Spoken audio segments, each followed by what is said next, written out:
झकास हम अपना क्लास में लइका करेलो समार बैठे खाती पास में बाबू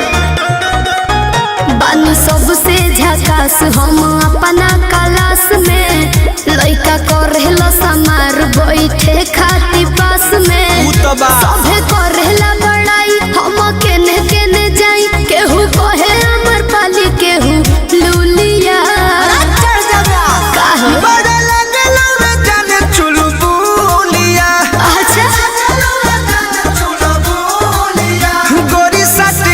पढ़े जब जानू स्कूलिया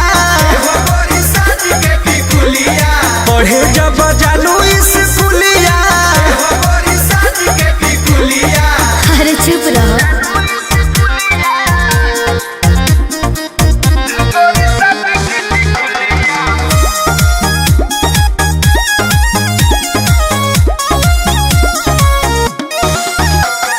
ट्यूशन में मिशन लही कन के हमारा बतावे के घड़ी में सभे देखेला समय हमारा जाए आवे के ये हमरा सब बुझाते है बाबू तो का पूछता ए धन ओठ पर लगा के ओठल लिया तो चले लू हिरनी वाला चलिया ऐसा न बता चिझना हवे जान तू ममोलिया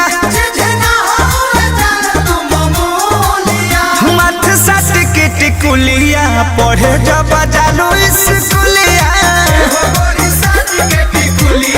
पढ़े जब जानू स्कूलिया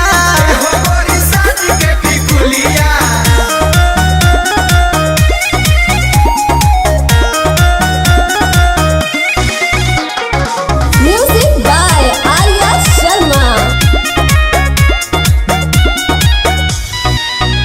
अरे फेरा में हमारा लागल बाड़े और मध विशाल हो सोनू सुधा कर डेरा पर पूछस हाल चाल हो पप्पू पिंटू लागल बड़े बाबू तो का करी बाए कह के निकल जालू हंस के जीवी रह जाला भीतर तरस के हमसे मजा ले ले सखी तोहर जूलिया